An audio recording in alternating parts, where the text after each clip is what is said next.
চিকেনে এই রেসিপিটা একবার বানিয়ে খেয়ে দেখুন, দারুণ লাগে। চলুন তাহলে শুরু করা যাক। প্রথমে একটা বোলের মধ্যে চিকেনটা নিয়ে ম্যারিনেশন করতে হবে। ঝাল, হলুদ, লবণ, আদা রসুন পেস্ট আর সরিষার তেল দিয়ে আধ ঘন্টা ম্যারিনেশন করে রেখে দিতে হবে। তারপরে কড়াইয়ে তেল গরম করে একটা একটা পিস দিয়ে খুব ভালোভাবে লাল লাল করে ভেজে তুলে নিতে হবে।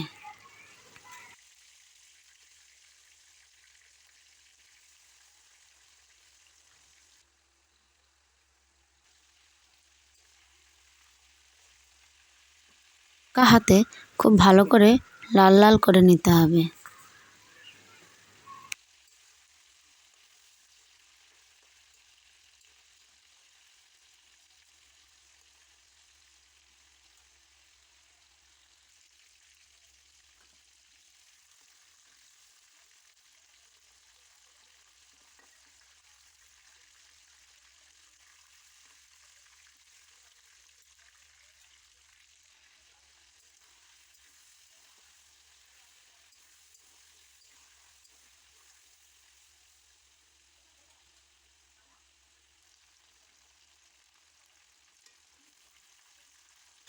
ভেজে তুলে নেওয়ার পর ওই তেলে আলুগুলো খুব ভালোভাবে আবারও লাল লাল করে ঝাল, হলুদ, লবণ দিয়ে ভেজে নিতে হবে।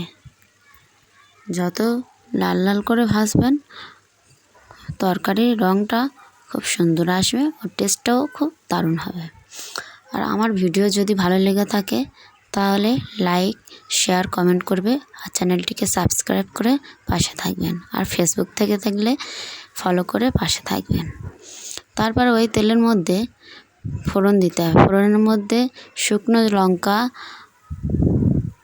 তেজপাতা, জিরে, গোটা গরম মশলা দিয়ে ভাজা ভাজা করে কিছুটা পরিমাণে পেঁয়াজ কুচি দিতে হবে।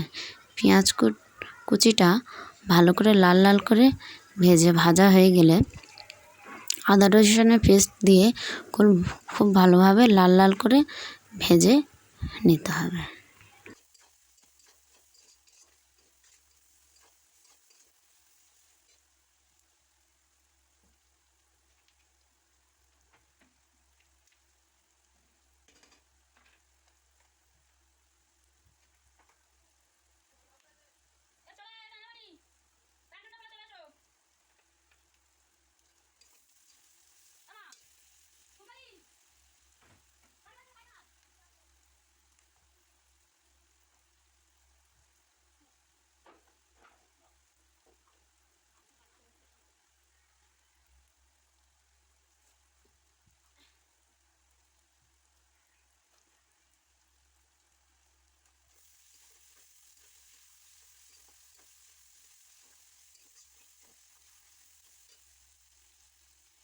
আদা রসুনের পেস্ট আর পেঁয়াজটা ভালোভাবে কষিয়ে লবণ, হলুদ, ঝালের গুঁড়ো দিয়ে কিছুটা মাংস দিয়ে ভালো করে কষিয়ে জিরে, মরিচ, ধনিয়া গুঁড়ো আর গরম মশলা গুঁড়ো দিয়ে আর উপর থেকে আলু দিয়ে খুব ভালোভাবে কষিয়ে নিতে হবে।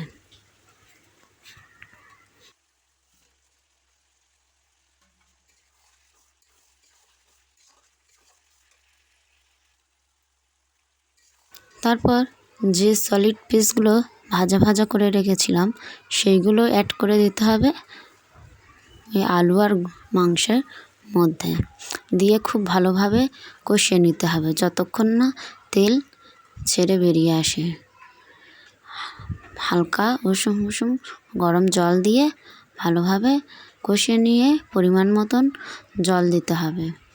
দিয়ে উপর থেকে কাঁচা লঙ্কা চিড়ে আর ধনিয়া পাতা দিয়ে খুব ভালোভাবে ফুটিয়ে নিতে হবে।